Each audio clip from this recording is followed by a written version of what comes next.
Welcome to In Tune Deep Tarot. This is going to be a reading for Aquarius. I'm a fellow Aquarius sun. This is for all signs of Aquarius, especially the top four, Sun, Moon, Rising, and Venus. But if the title resonates with you, then why not watch it? This is also for the cross watchers. I got two spirit animals out before this video started, and we have the fox and the raccoon. This is probably take 4 of me pressing play, pressing record, but here we go. Fox. Smart, strong partner or mate, wise teacher. The fox is an enchanting creature with plenty of mystique to go around. Fox personalities are skillful in business and also make great teachers. They are quick to learn and adapt well to new situations. Sorry for the noise.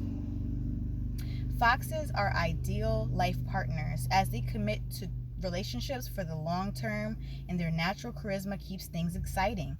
Fox energy helps us stay true to those most dear to us.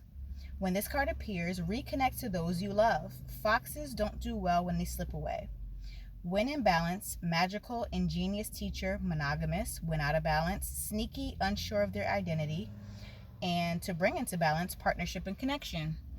If I know Aquarians well, because I am one myself, Aquarius, one of our flaws or one of the things that we need to work on is to not be so independent. So maybe you're in some sort of hermit mode right now, or you're just disconnected from the world because you may be going through something or embarking on a new journey, a healing journey, or even if it's just kind of getting some solitude for yourself, because we're okay with being ourselves, like just alone. We're very independent people, so sometimes it's okay to have people around us. This could also be for those who shied away from a partner because they just felt so independent, and sometimes our independence can be stifling. To bring into balance, if you are unsure of your identity or you may need some sort of help, partnership and connection can be beneficial. Now, here's for the raccoon. Let's see what that's about. The raccoon. I'm going to read it from the book. And this is the wild unknown spirit animals for anyone who wanted to know.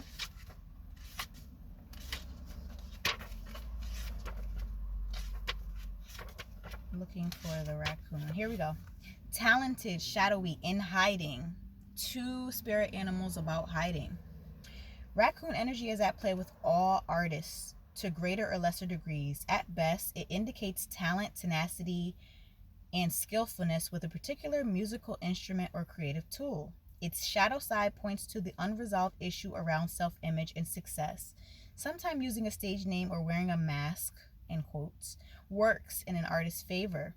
Other time, it limits creativity. Am I who my audience thinks I am? What if I am ready to grow into something more? Raccoon energy won't let us off the hook until this creative ego fear is resolved.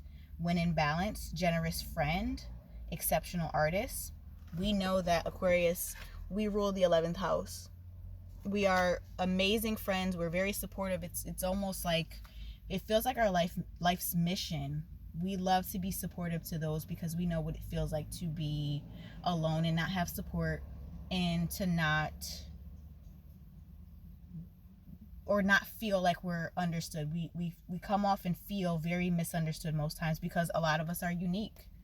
No two Aquarians are alike, but we have a lot of tendencies and characteristics that are alike. It says when out of balance, competitive or starving artists. To bring into balance, make new work. Some of you, probably most of you, are artists.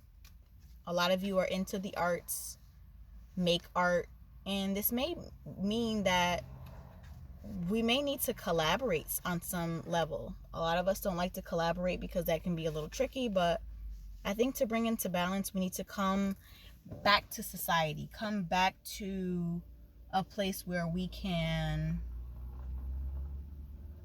there can be an equal give and take being in partnerships. I know sometimes they can be tricky with personality differences and preferences, but I think in this case, you may need help on a particular project you may be interested in or embarking on.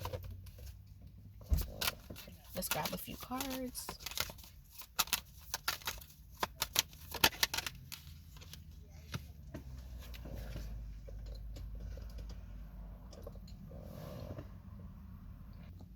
Sorry about that.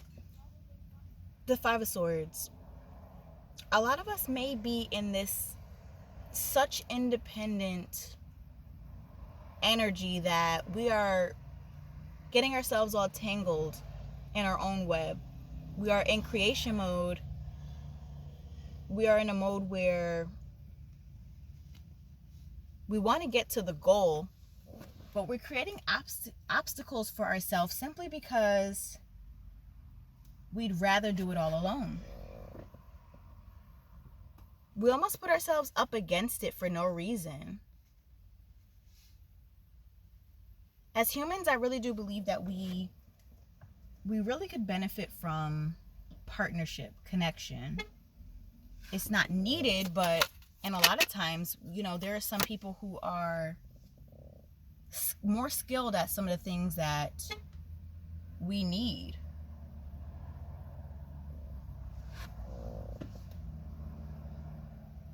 Getting a partner or asking for help can help us to see things a lot clearer than we may just by ourselves. Just getting a fresh, new perspective of some sort can help us push a project faster.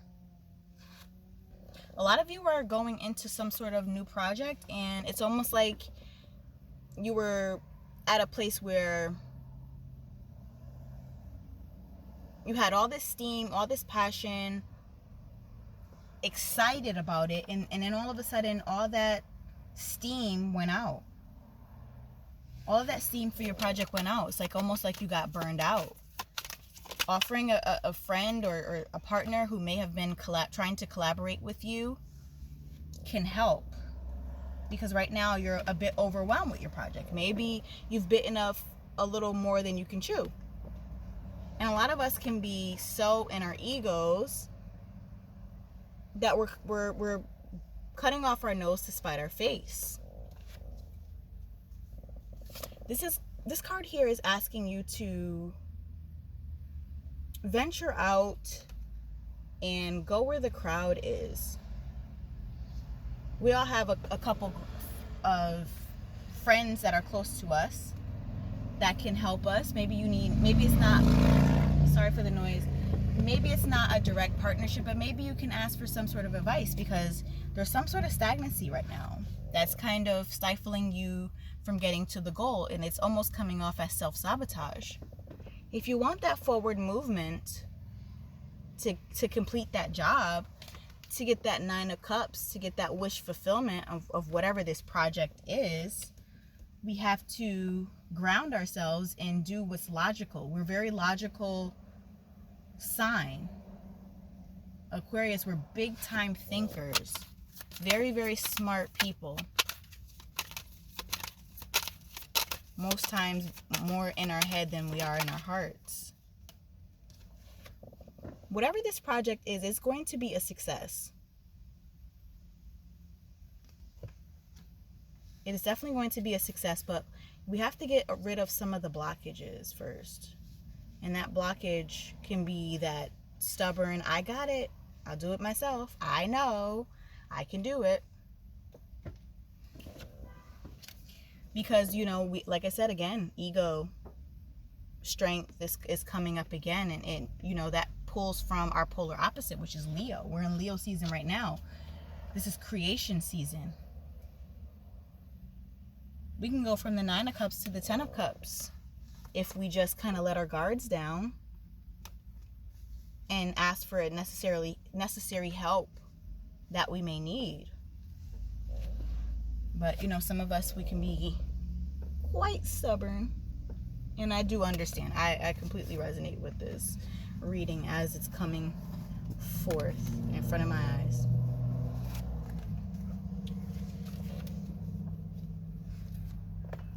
Let me grab an archetype for advice.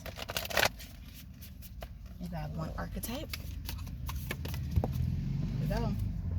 The Queen. Sorry again for the noise. I am outside trying to get some fresh air, soak in the sun, get my natural vitamin D. We have the Queen. We're going to read from the book as well.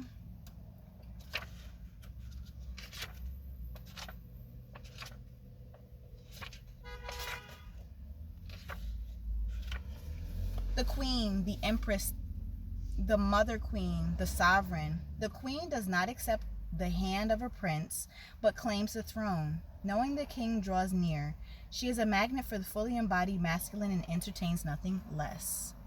This can definitely go hand in hand with what we were talking about, because a lot of times some of us do things our own way and ourselves because we feel like someone may not get our vision. Someone may not do it the way we do it. And so a lot of times we just say, you know what, I got it. And we just take life by the steering wheel and just go. Like her counterpart, the king, the queen has a dualistic nature. Either she presides over the realm with grace and eloquence that comes from the heavens to uplift the spirit of others, or she falls into petty, contemptuous moods, casting a shadow across the land. If the king is the ego, the queen is the expression of that ego in the world. And we just talked about ego. It can be a good thing, that could be our driving force when it comes to completing projects, or having that chip on your shoulder if you play sports of some sort, to kind of win, to kind of self-motivate and push. But sometimes we can have such an ego that we need to get it in check, because we won't ask for help when we need to, and we can overburden ourselves. Let me finish reading. She is the lotus's bloom, the dancer's bow, the moon's radiant reflection. When the queen is seated in her rightful and righteous place, she is patient and forgiving. She waits for the grace of God and goddess to move through her, striving and gasping for nothing. To be the benevolent leader, to embody the queen, is to settle into deep trust, resolve, and power. The royal queen fears nothing. The divinity itself cradles her heart. When light, the embodiment of grace, courage, resolve, and stillness. When dark, vain, wrathful, self-righteous, and demanding. Go deeper. Nikki Giovanni's ego tripping, and Nina Simone singing Stars at the 1976 Montreux Jazz Festival. This is feeling like a lot of us are in our ego. We need to kind of let go of the reins a bit. Sit and not take so much control. Obviously, take control of our project, over our careers, and over the things that we can control. But at the same time, having a balance between control and kind of letting go, and kind of letting what is, trusting that the seeds that you've planted are going to harvest. You're going to harvest and reap your return for the hard work that you do. And then in some of those things that you can't do, we can reach out, outsource, and ask for help when needed. So that's all that I have for you, Aquarius. If you are looking for a personal reading, you can look in the description box below. And there's all information there about what types of reading. And if you email me, I will email you back, and we can do an exchange on PayPal to protect us both when it comes to invoicing. There's a lot of fraudulent accounts trying to kind of ruin the reputation of the spiritual community. But again, that information is there, and I would appreciate it if you like, comment, share, and subscribe. And until next time, Aquarius, keep your head up and keep striving. I appreciate your time. Thank you. Bye.